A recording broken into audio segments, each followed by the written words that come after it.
Près de 70 ans ont passé, mais la justice n'a pas oublié. Un commissaire et un procureur allemands et leurs homologues français ont foulé le sol d'Oradour-sur-Glane, une première. Bien sûr, les indices, les preuves ont disparu, mais les rues et les ruines du village ont été conservées intactes. Et donc pour la justice, il est encore possible de visualiser ou au moins d'imaginer ce qui s'est passé ce 10 juin 1944. Oradour-sur-Glane, aujourd'hui et pour toujours, un des hauts lieux de la cruauté hitlérienne. 642 civils assassinés, brûlés vifs ou fusillés.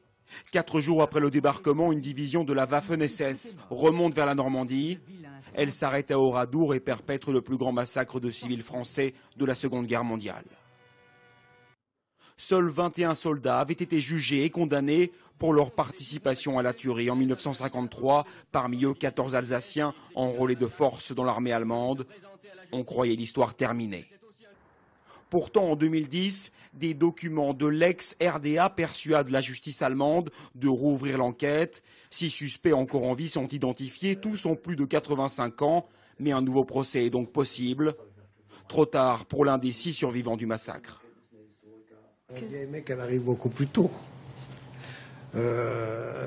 Parce que les personnes qu'on peut retrouver à l'heure actuelle seront des vieillards comme moi, qui auront perdu certainement la mémoire. C'est une bonne chose, quand même, que l'Allemagne prenne en compte Oradour.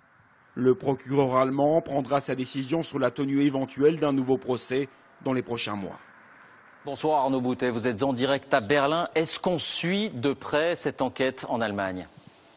Alors aujourd'hui, je peux vous dire que la presse se montre très discrète. Quelques articles très courts évoquent les faits, mais aucune analyse, aucun commentaire sur la présence de ces enquêteurs allemands à Oradour-sur-Glane. Alors c'est vrai que c'est une première, mais ici cet événement n'a pas le même écho. Alors pourquoi ? Eh bien peut-être parce que c'est un événement douloureux, parce que les faits remontent à 68 ans, parce qu'il n'y a pas de preuves. Et enfin, en ce qui concerne la Seconde Guerre mondiale, bien souvent les Allemands s'en remettent au travail des enquêteurs. Mais déjà en 2011, dans cette même affaire, lors de perquisitions chez les suspects octogénaires, on a pu constater le même traitement. Et un journal avait même titré à l'époque « C'est une grande importance symbolique pour la France, entendez, pas pour nous ». Et voilà David, si le procès a lieu, alors ce regard distancé pourrait bien changer. Merci Arnaud pour ces précisions. Un témoignage maintenant, l'homme que vous